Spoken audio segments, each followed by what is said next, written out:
Hey, this is Troy Erickson from copywriting.org, and I'm back with a really topical interview for two reasons. So my guest today is a student of mine. We're actually going to jam on two topics. So the first topic is going to be about YouTube and TikTok ads and just how it's different than a sales letter or a VSL, and we'll both chime in on that. And then after that, everybody's been talking about the FTC and all the things that they're putting out and like what you can and can't say and cracking down on people. And Robert Wittstock, who I'm interviewing today, actually has a really cool story just about being honest and truthful with people in advertising. So I guess we'll get started. So Robert, welcome. Thank you, Troy. Glad to be here. Yeah, me too. So I've known you, gosh, for probably, almost 3 years now. And I think I think you came to a mini event with me and Jason Wojo back in San Diego in 2020. It was like on election day. That's why I remember it so well. But before that, how did you get into the whole copywriting industry? So I got into it because I was doing sales for a long time. I was doing in-person sales and phone sales. And then on my own, I'd be reading an ad or some type of copy, and some of it was really great where you kind of forgot that you were reading and you were just into the story, which I love. And then other types of copy are like, this is okay, but right. So I kind of went to the spot where, hey, I'm face-to-face sales, and on the phone sales, there's this whole other piece of sales that I need to learn about, because the written word is there's certain ways to do it and ways not to do it. And if I can learn all that in along with my present sales skills, I said this is great. It'll expand my horizons and make me a better salesperson. Yeah, 100%. Copy is this crazy thing because I don't really enjoy sales that much. Sometimes I have to jump on a sales call, but ever since I started writing, it was like my sales skills are just tremendously improved. So that's pretty cool. Do you still do any sales at all, or is it mainly just copy? No, I do. I still do some sales. Perfect. All right, it's a perfect tandem. And so being out there in Phoenix, obviously you've had an opportunity to work in the solar industry. And it sounds like you've done pretty well lately with, a YouTube and TikTok campaign in the solar space.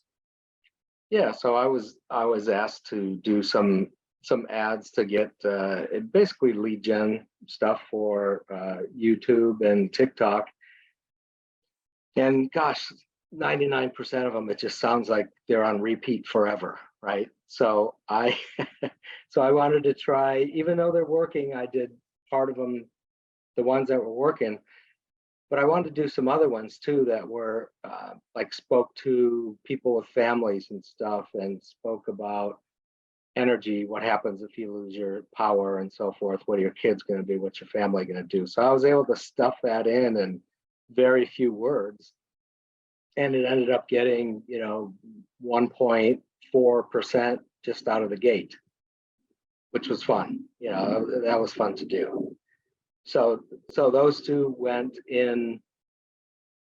They were going for a while, and I noticed some of the top ads online like that were stuff that was setting the customer expectations incorrectly, telling them they were going to get things that they're not really going to get, but that might that's later down the stream than the person who's publishing the ad, right?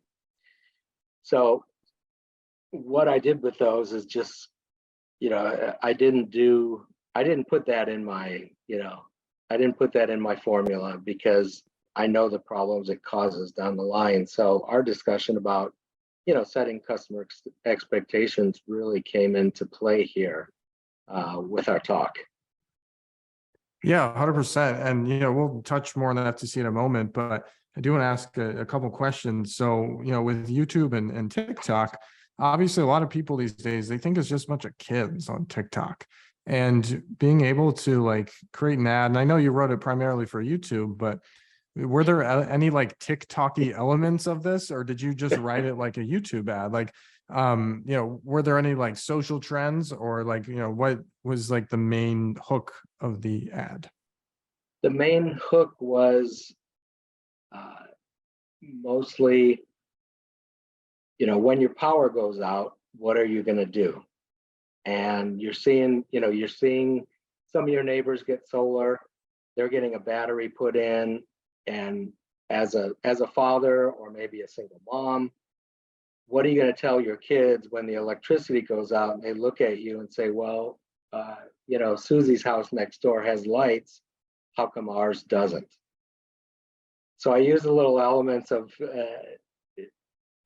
give credit is Chris Haddad's, some of his methods, and he was one of my mentors. So yeah, it ended up working because I think it was just straight to the point, and it hit people and the emotions, like, yeah, this, it may happen, it might not, but we're leaning toward it's going to happen more than not. So Yeah, that's actually really cool, because it's like for a long time people have been, pushing survival products, and then like TikTok comes along and you think it's a bunch of dancing teenagers, but then you realize like, hey, there's actually a lot of people on TikTok, and these same hooks, just work really, really well. So it's cool to see that you proved that it works. And for anybody listening who heard 1.4%, that's conversion, like after somebody clicks on the ad and goes to, if there's a bridge page, or they read the landing page and they go to the checkout page and they actually check out, or in this case, maybe they, book a call, whatever it might be.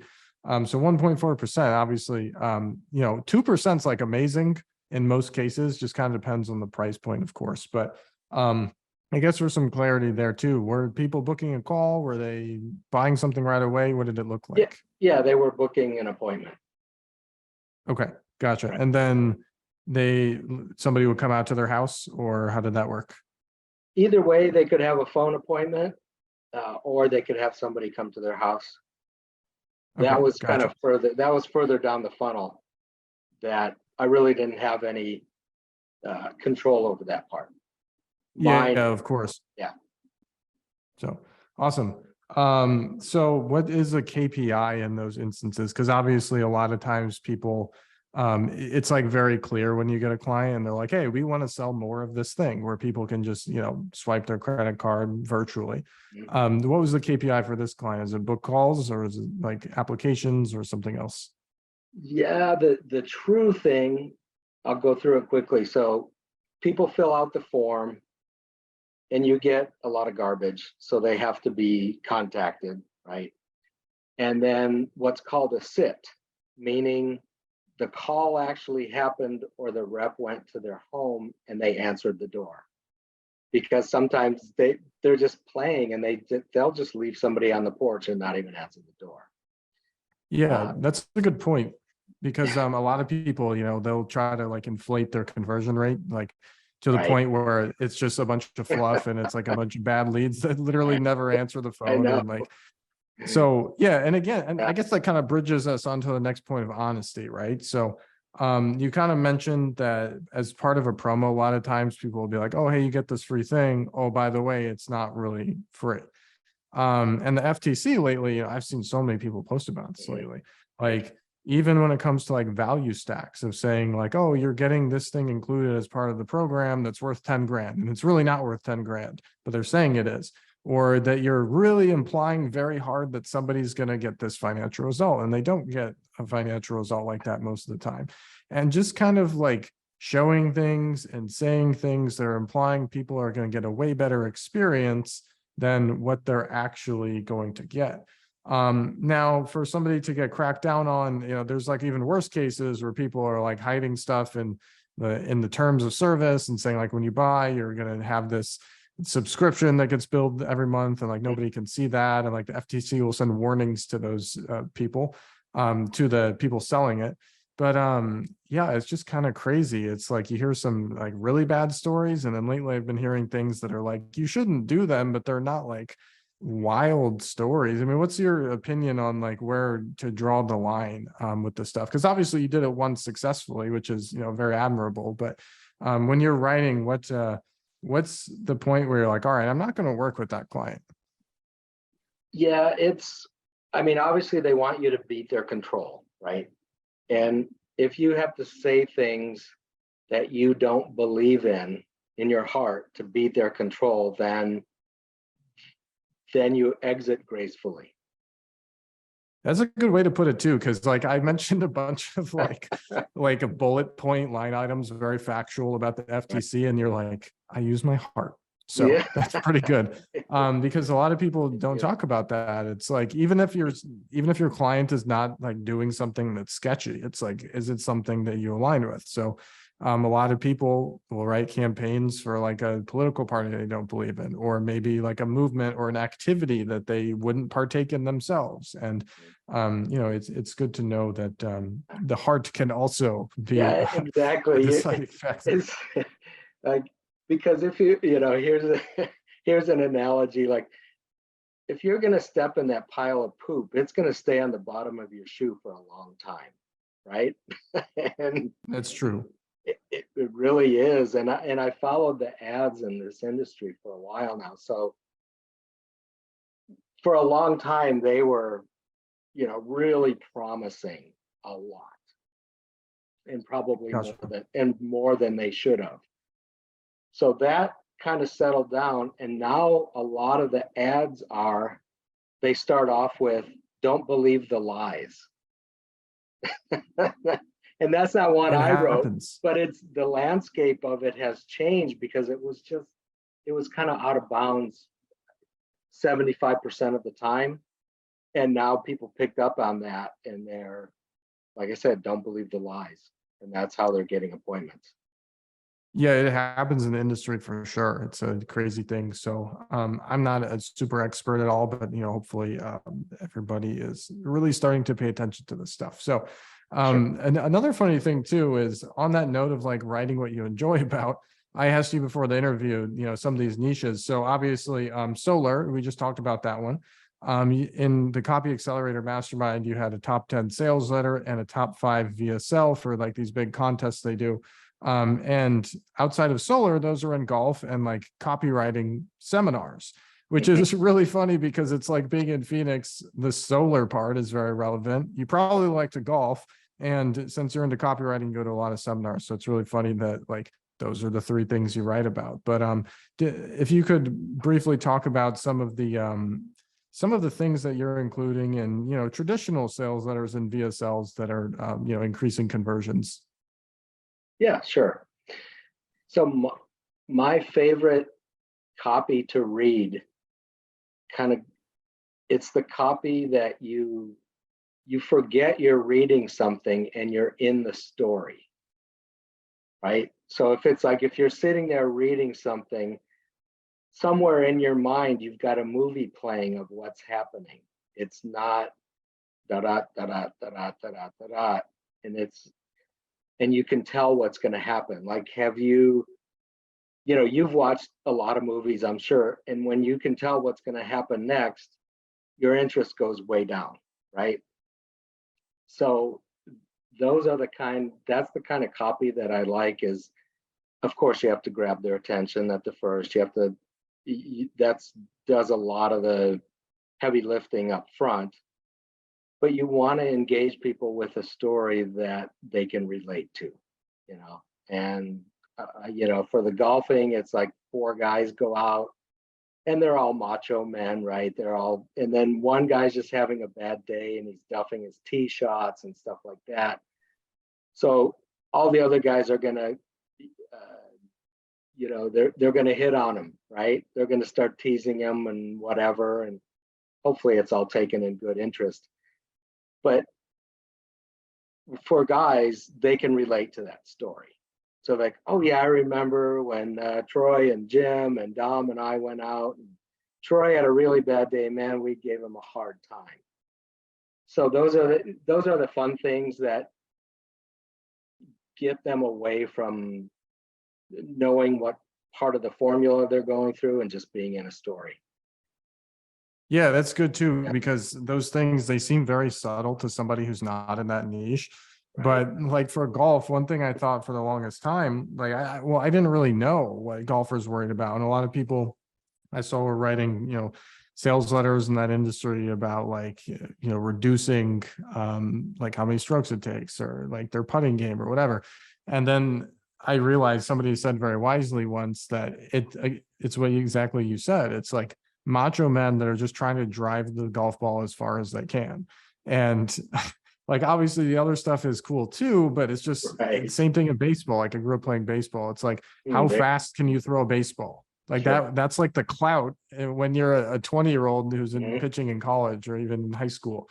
So sometimes it's something like that. So that's a pretty cool hook there. And again, just like the survival example, it's very tried and true. And on the same token, it's like going back to the compliance and honesty and all that. It's like, you don't want to over promise like, oh, you're gonna be able to drive the ball 500 yards or something that's maybe a little more believable. But I don't know if you have any other examples in other industries where you've seen people like going too far, or like good examples where they like kind of towed the line but they didn't cross it. I think, well, they didn't cross it. Okay. I think I had said one of my favorite copywriters was Gary Bencivenga. And so if you look at some of his headlines, he bakes in his headlines some really subtle but telling, if you're a reader. It says one of them was about an apprentice program for millionaires. It didn't say, I can make you a millionaire in 2 months. And this was in the 80s, I think he wrote this, and $1 million was like, wow, right? So instead of, most people aren't going to believe they can do that. You're going to knock out 99%. But if it's an apprenticeship program, that's a whole different story, because then you can catch a lot more fish in your net. So that's an example that I saw that was, I still go back and read those sometimes. Yeah, that's a really creative tweak. And it's even in the 80s, like there wasn't as much compliance as there is today. That's crazy. But it's cool to see that a lot of the greats, like Gary, have been doing that for a long time, and just, writing some awesome copy that also doesn't overpromise and underdeliver. So anyway, so obviously Robert has some pretty good wins when it comes to, solar, golf, copy, seminars, different things like that. So obviously sales letters, VSLs, started diving into YouTube and TikTok. And then obviously he's in my email list management certification program. So he's gotten pretty good at email too. So Robert, if somebody is interested in contacting you about your services or just to connect, what is the best way for them to do that? Right on Facebook. Connect with me, send me a DM. I kind of like, I'm a little old fashioned, but when somebody wants to talk about something, I'll usually do it on a Zoom so that I can see them. Yeah, 100%. I like to do that. Even I'm doing that with a guy tomorrow. He had a bunch of questions about an experience I had that I wrote about and posted in one of the groups. And he said, hey, I saw you did this and I have a bunch of questions for you. So we set up a Zoom meeting for tomorrow. I think it's a better way to get to know somebody. Yeah, 100%. And on terms of like compliance, I can tell you that anytime you get on Zoom, and this is, no statement is ever 100% true or false, but every time I get on Zoom and I'm talking to somebody who doesn't turn their camera on, or they like are driving and the phone is on their lap or something weird like that, I get sketched out because I've had bad experiences with those clients. So I'm glad to also know that, see eye to eye on that one, because it's like compliance really starts to before you even collect the money from the client and close them. It's like there's telltale signs to look out for. So getting to know people is obviously the great first step. But Robert, thank you for coming on here and just jamming on like compliance and telling stories and talking about copy. Yeah, thanks, Troy. I appreciate you doing this. All right, and for anybody else listening, I'm Troy from copywriting.org, and this is Robert Wittstock, and you can hit him up on Facebook. I will put the link below. So have a good one, everybody. All right.